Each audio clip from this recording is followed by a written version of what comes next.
Les transmissions par Alexandre Alcacer. Bienvenue les amis dans ce nouveau format des transmissions où nous allons parler cette fois-ci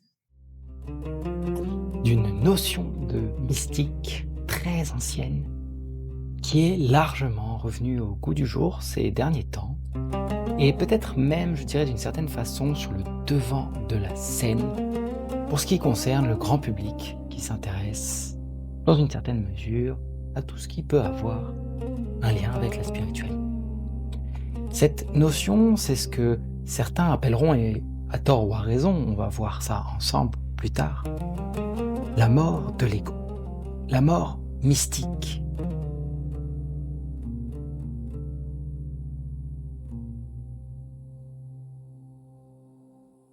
Et j'ai choisi, pour parfaire le thème de cette transmission, de l'explorer sous l'angle d'approche de deux grandes traditions, la mystique chrétienne et le soufisme.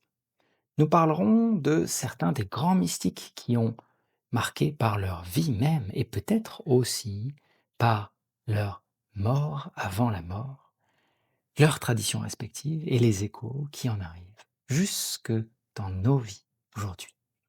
Petit avertissement. Il se pourrait bien que ce chemin soit pour beaucoup d'entre nous à l'opposé total de nos vies actuelles, qu'il soit devenu complexe pour nous, humains post-modernes, de voir la différence entre devenir une rose qui émane naturellement de ses fragrances merveilleuses et faire la promotion d'un petit moi hypertrophié sur les réseaux sociaux à grand renfort de photos glamour et de textes égocentrés. Là où la blessure narcissique s'ignore et devient une pathologie plus commune que la grippe en saison, peut-être qu'il n'a jamais été aussi nécessaire de réentendre le message des grands mystiques, de faire une pause au milieu de nos certitudes et de nous laisser mourir petit à petit à nous-mêmes pour enfin trouver, loin de tout ce bruit-là, qui nous sommes vraiment. Évidemment, cette notion, elle est très loin d'être l'exclusivité de ces deux traditions-là, et nous reviendrons probablement sur le même thème depuis l'angle de vue, soit du bouddhisme, soit de l'Advaita Vedanta, peut-être d'autres, une autre fois. Pour cette fois-ci, nous allons en quelque sorte aller beaucoup moins loin géographiquement. Évidemment parce que la tradition chrétienne est intimement liée à notre civilisation, et peut-être moins évidemment, mais aussi parce que la tradition soufie l'est également. Voyons tout ça plus en détail, si vous le voulez bien.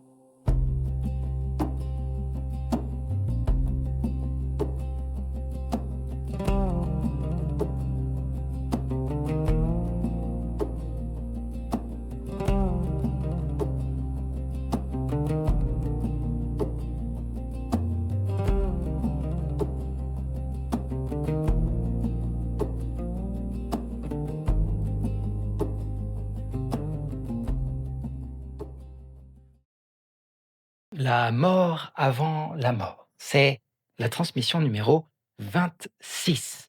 Vous avez remarqué que le format a changé, que nous ne sommes plus en live, ce qui me permet en fait de construire la chose, de la peaufiner avec quelques petites notes d'art différentes. Et puis, ce qui permet aussi, d'être dans un flot de rythme différent. Au lieu d'être ponctué toutes les 2 semaines, eh bien, on va laisser le rythme de la création être son rythme naturel, de manière à ce que quelque chose de véritablement achevé vous arrive lorsqu'il vous arrivera. Je vous rappelle que ces transmissions, eh bien, elles restent possibles grâce à votre soutien. Ce sont vos dons qui me permettent de faire ça comme je le fais, et c'est à travers la plateforme Patreon que ces dons, arrivent jusqu'à moi. Ce qui vous donne aussi également accès à une communauté où nous étudions des textes ensemble, où nous nous retrouvons aussi pour des partages très régulièrement, ce qu'on appelle un cercle d'amitié. Alors, merci aux mécènes qui rendent ça possible, qui sont sur cette communauté. Et si vous voulez nous rejoindre, eh bien, cette communauté elle est sur Patreon, c'est patreon.com/les transmissions. Le lien sera dans la description de la vidéo.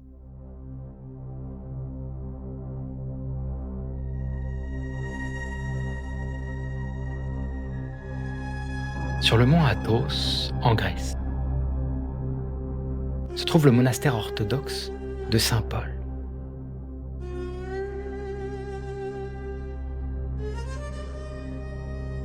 Une inscription là nous instruit ceci.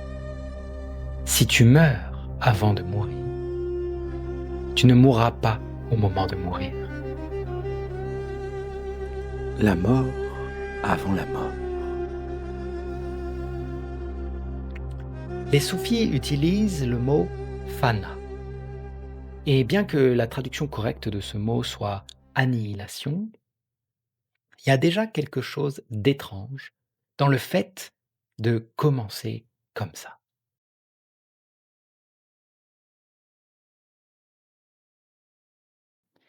Les maîtres soufis ont été assez clairs là-dessus.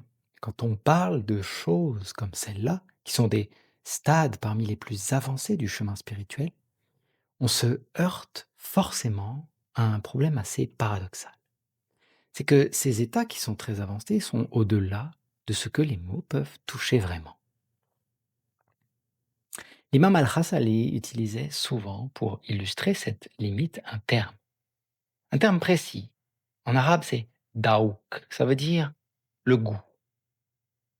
Et l'image que cela nous donne est à la fois simple et parfaitement juste.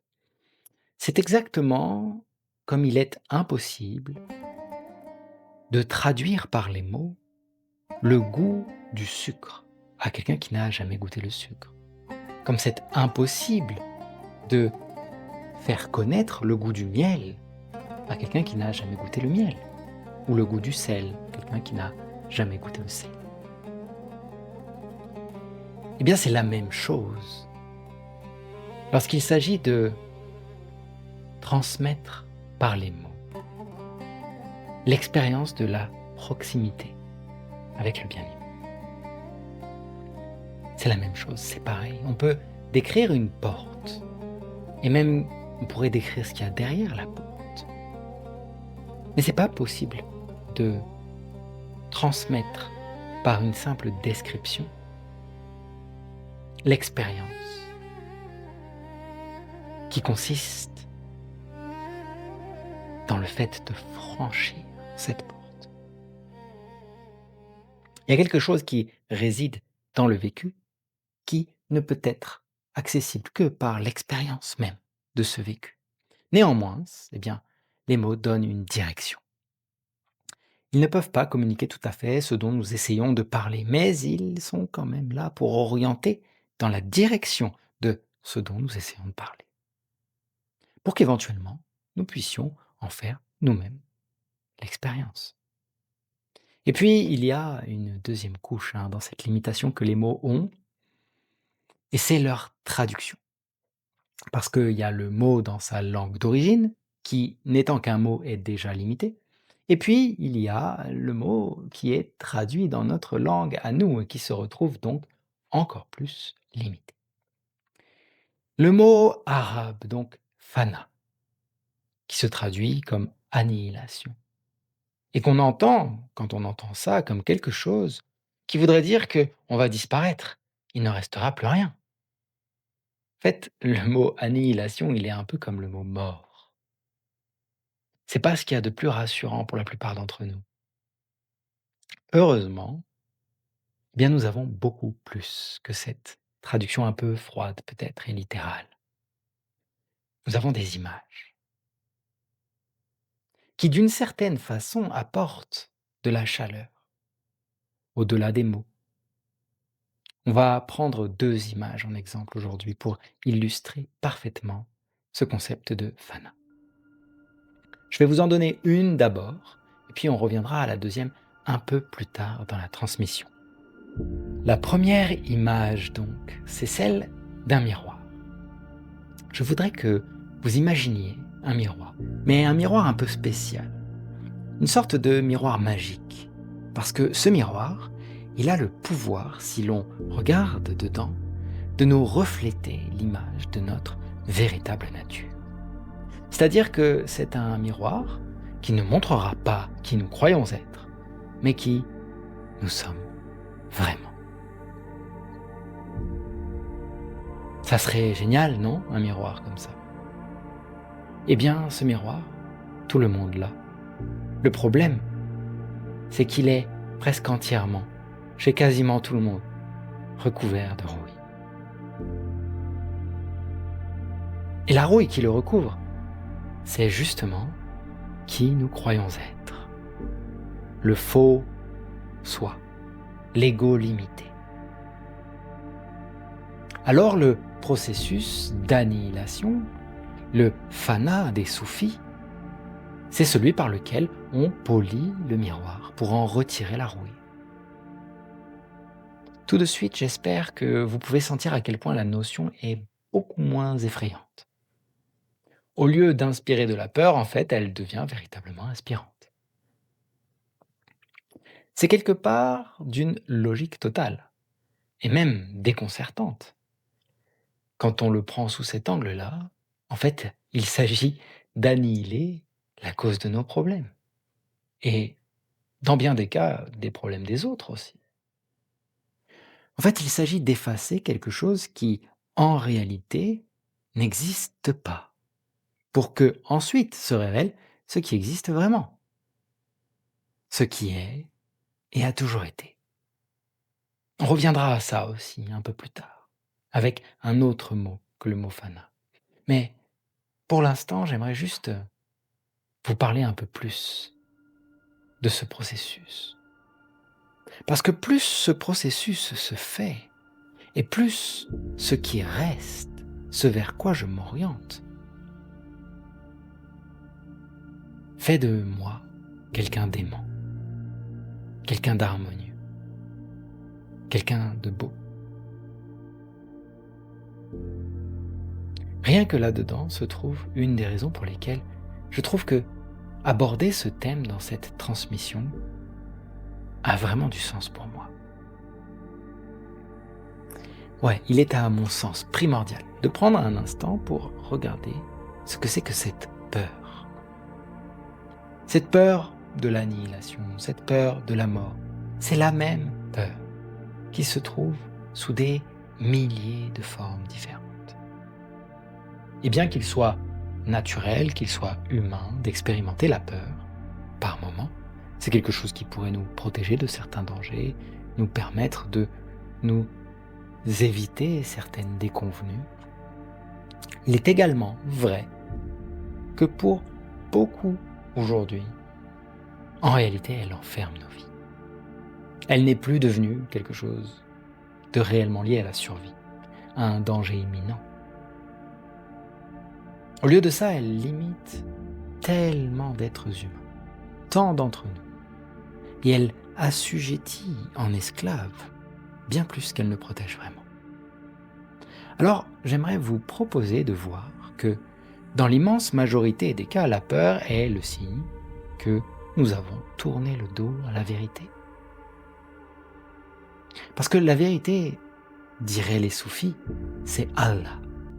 C'est la perfection d'amour, de compassion, de miséricorde, de pardon, de bienveillance, de patience, d'harmonie, de beauté. Se rappeler ça, c'est l'antidote à la peur. Et bien sûr que la vie reste avec ses difficultés, avec tout ce qui n'est pas simple, avec toutes les souffrances. Mais la peur ne réduit pas ces souffrances. De bien des manières, au contraire, elle les augmente considérablement. Alors que ce qui va réduire ces souffrances, c'est la foi. La foi, elle nous aide merveilleusement sur ce chemin. C'est d'ailleurs en fait ce qui est illustré par une phrase que j'aime beaucoup et qu'on attribue, bien qu'un peu modernisée, à un très très grand mystique chrétien. Cette phrase, elle dit « Dans la nuit noire de l'âme, brille intensément la rivière de Dieu. » Ce mystique, il s'appelait Juan. Juan de Yepes Alvarez, né en 1542 en Castille espagnole. Il connaît dès l'enfance la pauvreté et la mort précoce de son père.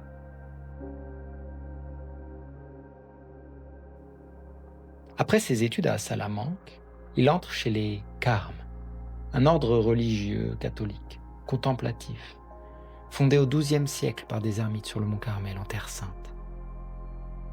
Quelques années plus tard, c'est sa rencontre avec Sainte Thérèse d'Avila qui deviendra décisive. Elle l'entraîne dans la réforme des Carmes déchaux, c'est-à-dire déchaussés, qui ne portent pas de sandales, ou que des sandales, en signe de renoncement.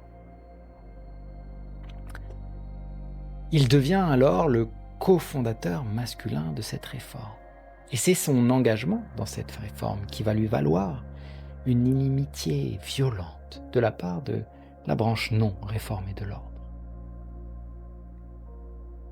En 1572, au mois de décembre, des Carmes encore chaussés l'enlèvent de nuit de force et l'emprisonnent dans une minuscule cellule. 1,80 m par 1,50 m, dit-on, dans le couvent de Tolède. Pendant 9 mois, il endure le froid, la malnutrition, l'isolement, les sévices rituels publics. Chaque vendredi, il était flagellé. C'est dans cette prison qu'il compose de mémoire les 30 premières strophes du cantique spirituel. Cet emprisonnement, c'est pas quelque chose de juste anecdotique. Parce que pour celui que l'on connaît aujourd'hui comme Saint Jean de la Croix, la nuit noire de l'âme, la nuit mystique qu'il enseigne, la nuit obscure, il l'a traversée dans sa chair. Une expérience d'abandon total, de sécheresse absolue, de douleur sans consolation. Sa posture à Saint Jean de la Croix, c'est pas une théorie. Un peu plus tard, il s'évade donc au mois d'août, 9 mois exactement plus tard. Miraculeusement, on pourrait dire. Et il trouve refuge chez les carmélites de Tolède. La période qui suit est celle de sa maturité. Il écrit, il enseigne, et ce jusqu'à sa mort en 1591. Dans un court passage, extrait de son œuvre et traduit en français, on peut lire ceci.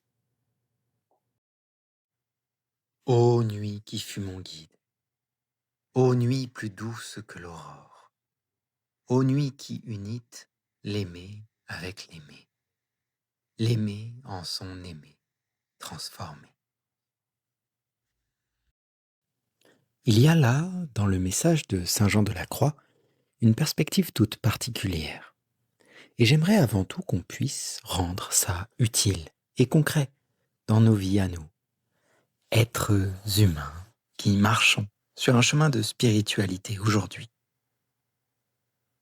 En gros, selon moi, ce qui ici peut vraiment nous servir, à toutes et à tous, c'est de nous souvenir, de nous rappeler que ces moments, qui parfois peuvent être les plus difficiles que nous ayons à vivre, sont aussi ceux qui ont le plus de potentiel en eux de pouvoir nous éveiller. Saint Jean de la Croix le décrit dans son propre calvaire qu'il appelle la nuit obscure, comme l'élément même qui a permis l'union de son âme avec Dieu. Remarquons d'ailleurs, par la même occasion, l'emploi de ce terme-là, union. Pourquoi union et pas annihilation alors? Eh bien parce que nous ne nous situons pas au même niveau quand ces deux termes sont employés. Si l'annihilation concerne le faux soi, qu'on appellerait aujourd'hui l'ego, l'union, elle, concerne l'âme, C'est le vrai soi qui s'unit au divin. C'est cette distinction, mine de rien, qui nous évitera de tomber dans le piège de l'ego, qui, ne voulant pas disparaître, cherche parfois à prétendre être déjà illuminé. Mais nous y reviendrons. Alors, quelque part, peut-être que ça reste effrayant de se dire qu'il faut en passer par ce genre de souffrance-là. Et tant mieux. Car je crois sincèrement qu'il y a aussi une certaine proportion saine dans cette peur-là. Vous savez, c'est celle qui nous préserverait éventuellement de tomber dans l'arrogance, d'aller tambour battant chercher l'éveil à grand renfort, même de souffrances voulues, désirées, demandées. Et puis, pour équilibrer ça avec l'autre côté des choses, rappelons-nous simplement que la vie est ainsi faite. Elle contient son lot de souffrances qui sont inévitables. Et sans cette perspective, elles peuvent voir sombrer tout un chacun dans des profondeurs noires et abyssales, dont certains ne reviennent pas. Alors que, vu sous cet angle-là, celui de l'opportunité qu'elles nous offrent, alors elles peuvent aussi s'avérer et se révéler être des bénédictions. En somme, j'aime voir le message de Saint Jean de la Croix comme une sorte d'optimisme à toute épreuve, et pas comme une mystique sombre qui ferait l'apologie de la souffrance. Au contraire, en fait, elle fait l'apologie de la lumière de Dieu qui brille de tout son éclat, même, et même encore plus, dans la souffrance la plus obscure. Un peu comme la nuit révèle le brillant des étoiles qui, pourtant, sont là même la journée, mais restent invisibles à nos yeux.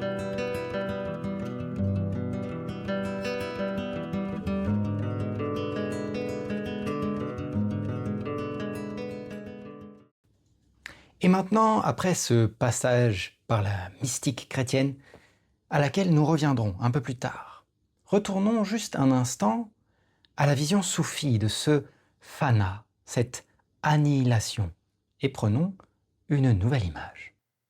Cette image, elle nous vient du grand mystique du siècle dernier, Hazrat Inayat Khan, qui nous disait que l'ego est en quelque sorte une couche de vêtements enfilés par notre essence profonde pour vivre dans ce monde. Il explique que selon le niveau d'avancée et de raffinement de chaque âme, son vêtement est différent. Au départ, et cela reste le cas assez longtemps, à moins qu'un certain chemin, un certain travail ne soit entrepris, eh bien ce vêtement est fait d'épines. Elle blesse les autres, et nous-mêmes, par des réactions, des conditionnements, de l'inconscience, des blessures qui s'activent, etc., etc. L'annihilation, nous dit Mourchid Inayat Khan, est le processus précis par lequel nous broyons ces épines pour en faire une poudre très fine de laquelle pourra alors naître une fleur de rose qui est à l'image de notre véritable soi, magnétique, belle, harmonieuse. Ainsi, l'ego, qui était au départ notre pire ennemi, peut devenir notre meilleur ami.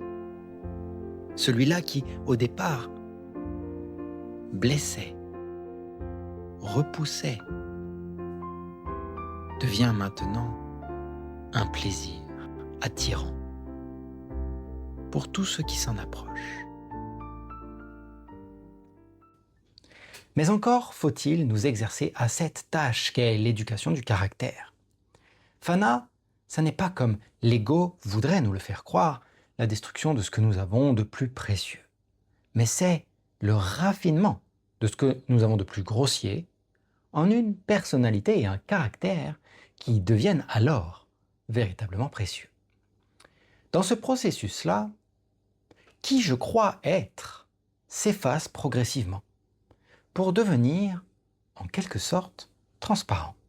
C'est la beauté de ce qui se trouve derrière qui transparaît et donne place, dans la manifestation de notre caractère, à la beauté et au magnétisme d'une rose. Ici encore, vous pouvez voir comment cette image nous aide. Elle nous permet d'y voir bien plus clair que les mots. Et comment, finalement, ce même processus dont nous parlions depuis le début devient naturellement moins effrayant. Un autre point à ce sujet qui me semble vraiment très important à aborder, c'est de nous situer vis-à-vis de ce processus. Où en sommes-nous ? Beaucoup de personnes de nos jours, après avoir vécu quelques expériences supranormales ou un peu moins ordinaires que d'habitude, croient être très avancées sur le chemin, alors qu'elles ne sont bien souvent qu'au départ de celui-ci. Il est également courant qu'en étudiant des sujets mystiques comme celui dont nous parlons aujourd'hui, on en obtienne une certaine compréhension mentale. Mais cela n'est en aucun cas l'équivalent d'une connaissance expérientielle. Comprendre ce qu'est la mort mystique n'est pas avoir atteint cette mort mystique. À ce sujet, au sujet de la personne qui s'éclame « Je suis Dieu », le même maître soufi qui nous donnait l'image de la rose un peu plus tôt disait ceci. Si les gens savaient seulement quelle légitimité est nécessaire pour exprimer de telles choses, ils feraient très attention à ce qu'ils disent. Pour nous aider donc à ne pas tomber dans ce piège de l'ego et de sa vanité, les soufis ont donné une sorte de carte des différentes étapes du chemin de l'annihilation. Il y a en somme 3 grandes étapes. Puis elles-mêmes, ces 3 étapes, sont divisées en sous-étapes si l'on veut, pour en avoir au total 12. On peut parler de 12 grandes initiations. Voyons d'abord les 3 grandes étapes. La première s'appelle Fana Fischer, l'annihilation dans le maître. On commence par mourir à son propre ego dans la relation avec un maître, un guide spirituel. La deuxième grande étape, c'est Fana Fichasul, l'annihilation dans la réalité archétypale de l'être humain parfait, Al-Isan al-Kamil, le prophète. Ce n'est plus une relation personnelle avec quelqu'un, mais plutôt avec un principe universel qui est comme un pont entre l'humain limité et la perfection divine. Finalement, la troisième étape, Fana fi Allah, la dissolution complète dans le divin. Alors à ce stade, plus rien ne subsiste du moi séparé. En réalité, le voyage ne s'arrête pas là, car après Fana vient Baka, la subsistance de ce qui est. Mais on en reparlera un peu plus tard. Pour l'instant, observons juste que rien que la toute première étape, Fana Fischer, qui est elle-même divisée en 3 sous-étapes, devrait pour la majorité d'entre nous déjà tempérer nos prétentions d'avancement sur la voie. La première sous-étape est en effet déjà la rencontre et l'initiation avec un guide, avec un maître. À ce sujet-là, Hazrat Inayatran disait ceci, je cite. En Orient, on trouve rarement des personnes qui empruntent la voie spirituelle sans la guidance d'un maître. Car il est généralement admis là-bas qu'au moins ces 3 premières étapes doivent être franchies avec l'aide de quelqu'un, vivant une vie humaine sur terre. Les traditions nous montrent que tous les prophètes, maîtres, saints et sages aussi grands fussent-ils, ont eu un initiateur. Dans la vie de Jésus-Christ, on lit qu'il fut baptisé par Saint Jean le Baptiste. Et dans la vie de tous les autres prophètes et voyants, il y eut toujours quelqu'un, aussi humble, modeste, ou simplement humain fut-il, et souvent sans aucune commune mesure avec la grandeur de ces mêmes prophètes. Il y eut quelqu'un qui les accompagna dans ces 3 premières étapes. La première étape, donc la rencontre et l'initiation avec un maître ou un guide spirituel.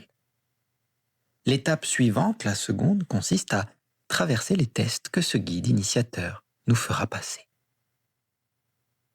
Et enfin vient la 3e sous-étape qui consiste, je cite, à recevoir l'enseignement attentivement, méditer sur ce qui a été reçu patiemment et en assimiler le résultat intelligemment. C'est donc, oui, de patience qu'il faudra nous équiper. Et bien, au contraire du rythme effréné de nos vies contemporaines, ce chemin spirituel va nous demander de ralentir et de ne surtout pas être pressé, ni, et peut-être encore moins, de nous enorgueillir trop vite de nos résultats. D'autant qu'éventuellement, viendra en effet un stade où l'annihilation sera effective. Mais il vaut mieux être préparé pour ça. Car le monde n'accueille souvent pas l'expression de cet état d'une manière très agréable. Qu'il s'agisse de la passion du Christ ou du martyre de nombreux autres saints et mystiques, il est évident que les difficultés ne s'arrêtent pas quand on avance sur la voie. Par contre, nous devenons de plus en plus capables de rencontrer ces difficultés. C'est justement ce qu'illustre l'histoire du prochain mystique dont j'aimerais vous parler. De son nom, Hussein ibn Mansour, surtout connu comme Al-Hallaj. Il vécut en Perse, entre le 9e et le 10e siècle. Ce nom, Al-Hallaj, signifie le quart d'heure. C'était son métier, et le métier de son père. Celui qui carde, c'est-à-dire qui démêle la laine ou le coton, et peigne la fibre à l'aide d'une carde. Certains disent de lui qu'il était le père des mystiques, le premier véritable dans le sens de son amour de Dieu. Et même si cela peut tout à fait être débattu, nous y trouvons une indication du caractère particulier de son œuvre, qui était surtout faite de poésie. Informe la gazelle aux brises dans ta course, que ma soif est accrue quand je puise à sa source. Et cette bien-aimée, dans mes boyaux soustraites, si elle le voulait, courrait sur mes pommettes. Son esprit est le mien et le mien est le sien. Ce qu'elle veut, je veux et mon vœu lui convient.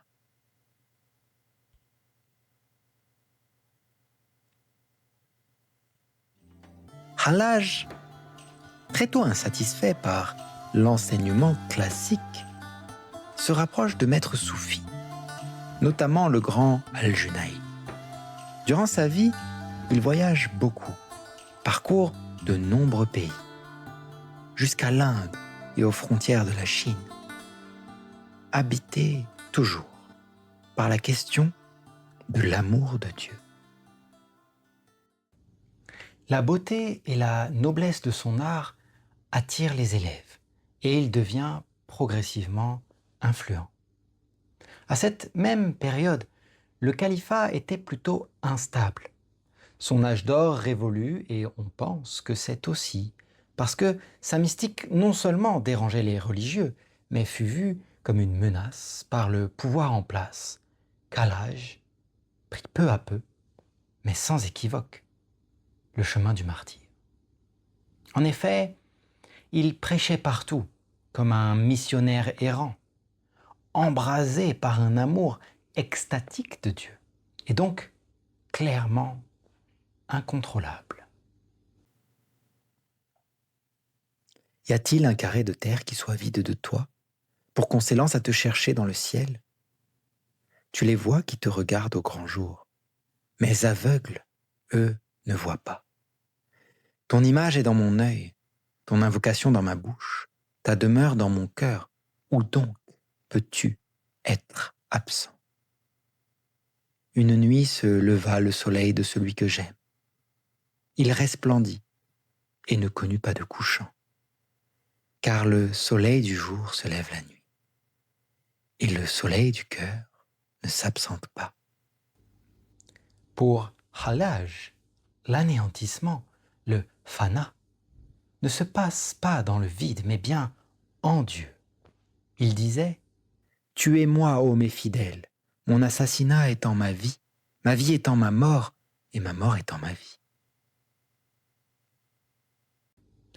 Il avance, dit-on, sereinement vers sa fin. Quand un jour, s'écriant en public « Ana al-Haq », qu'on pourrait traduire comme « Je suis le véridique » ou la vérité. Mais bien dans le sens précis que al-Haq est un des noms divins.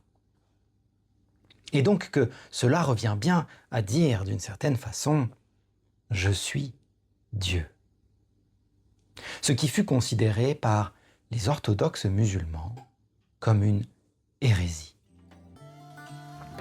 Il fut d'abord arrêté et enfermé pendant 9 ans, avant d'être crucifié pendant 3 jours durant, puis brûlé avec ses livres.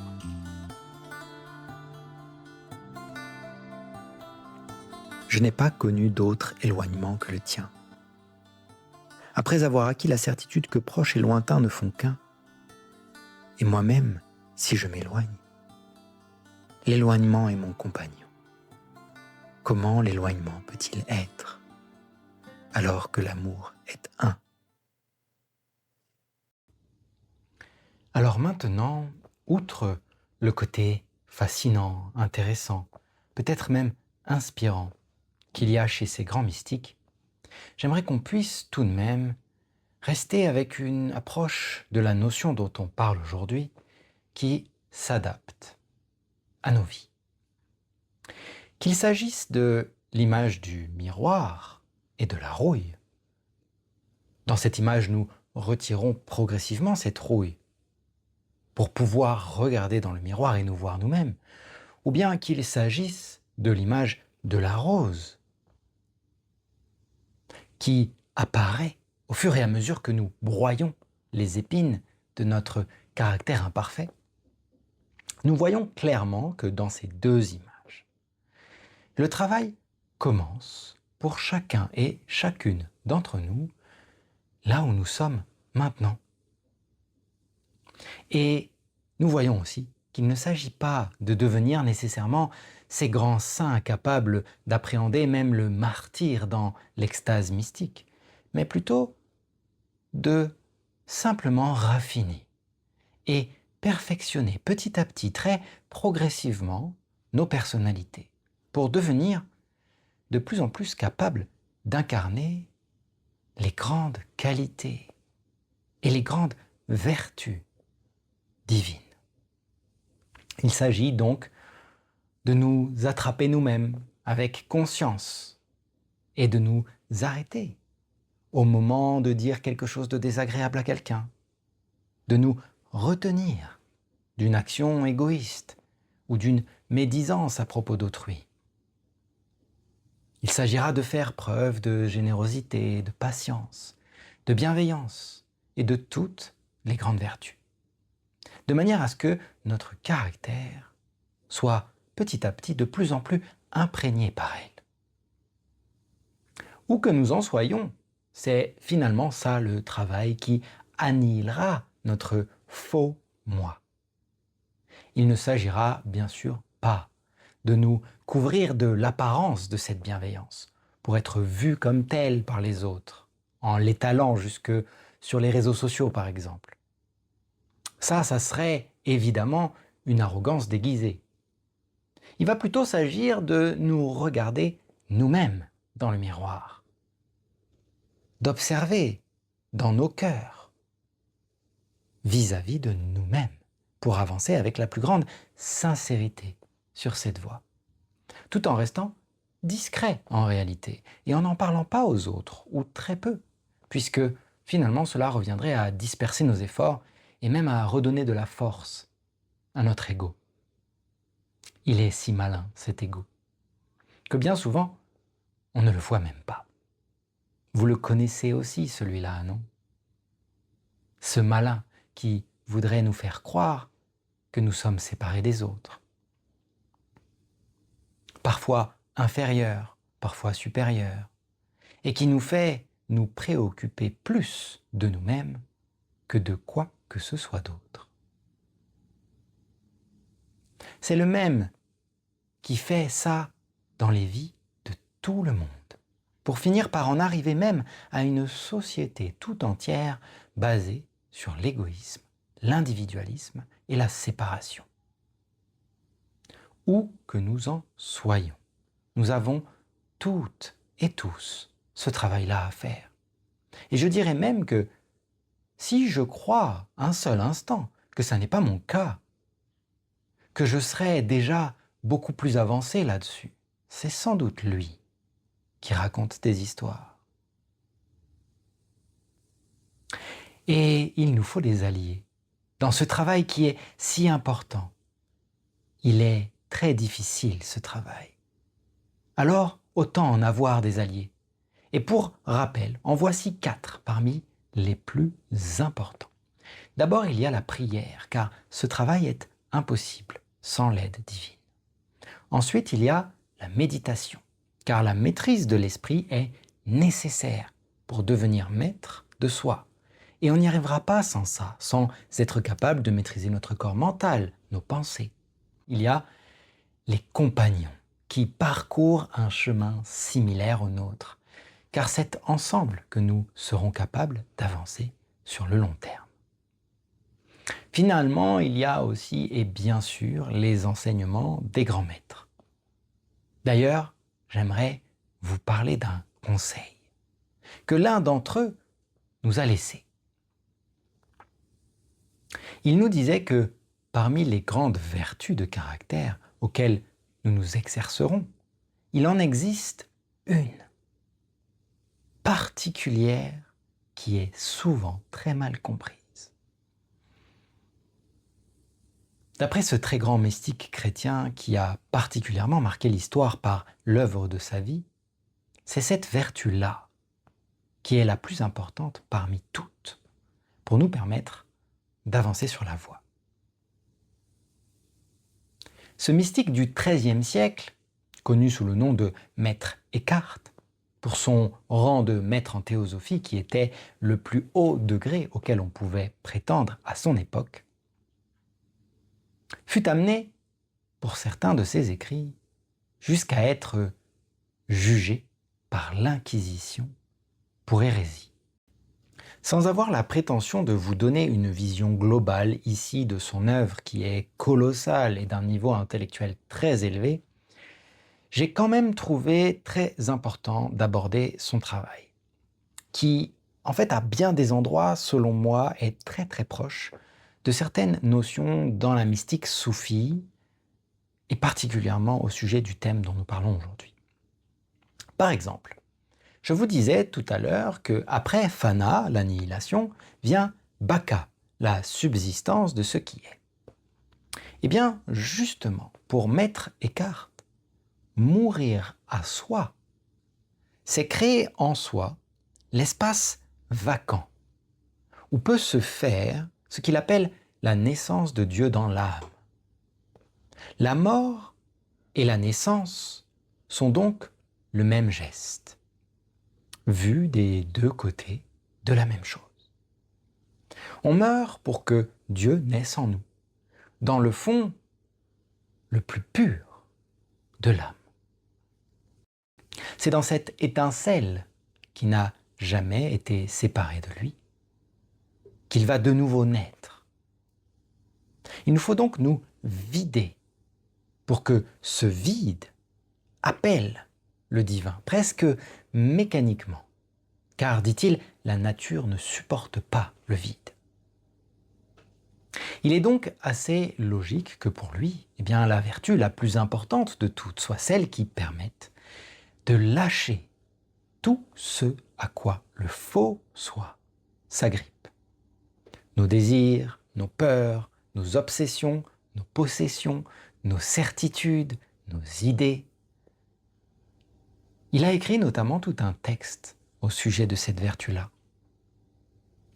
Je cite: « J'ai lu beaucoup d'écrits, aussi bien des maîtres païens que des prophètes, et de l'Ancien et du Nouveau Testament.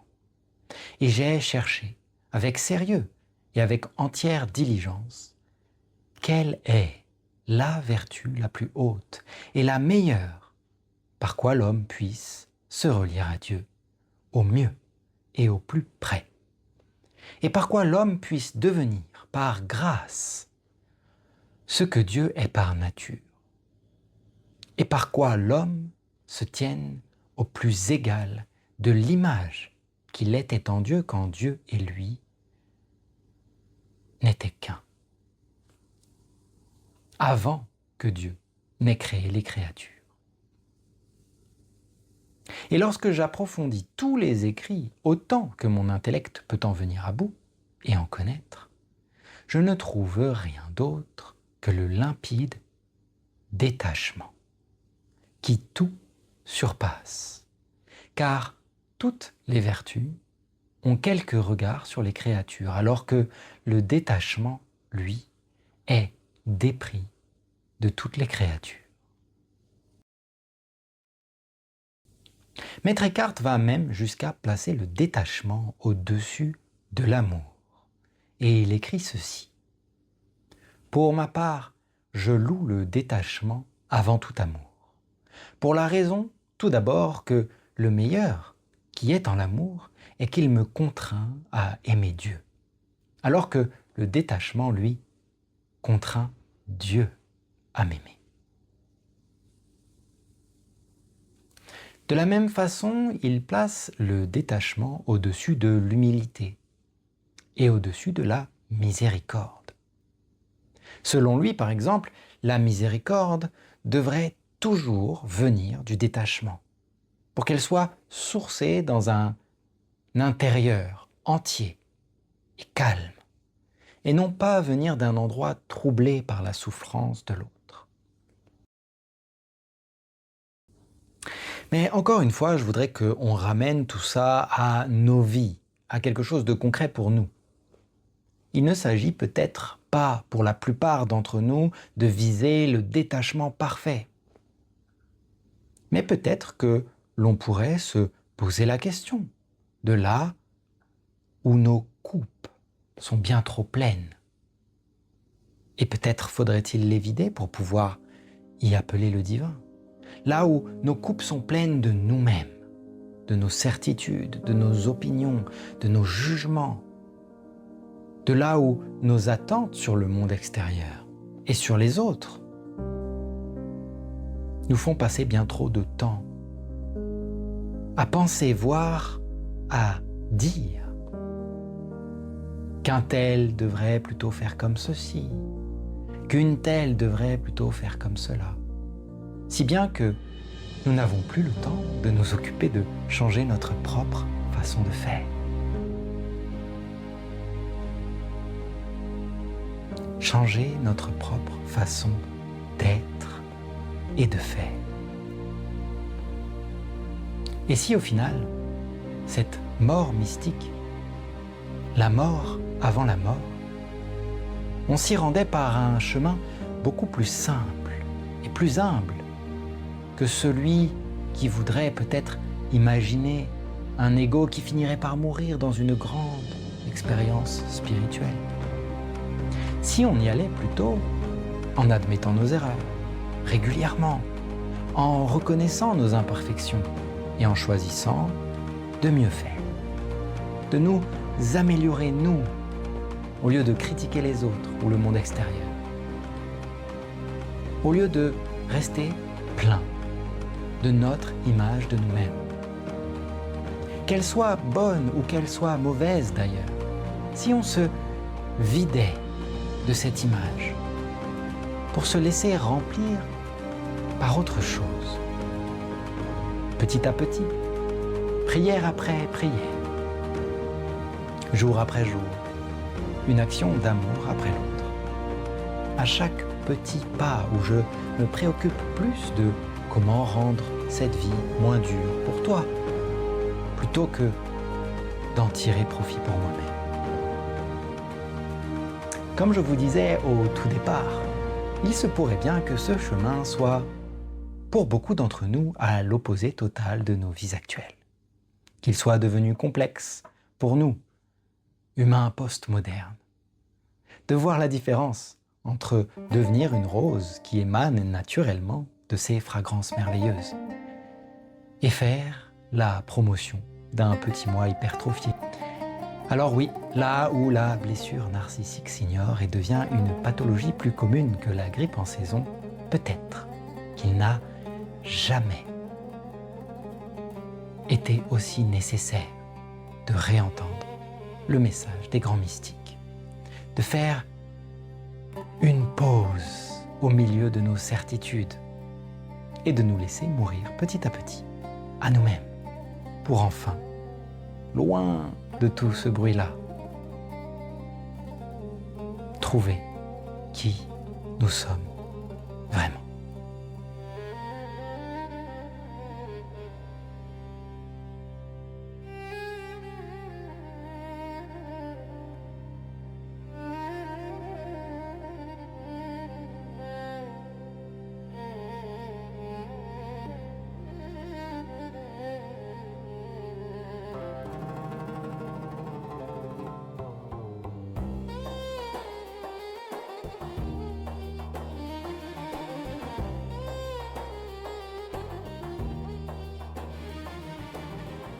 C'était la transmission numéro 26.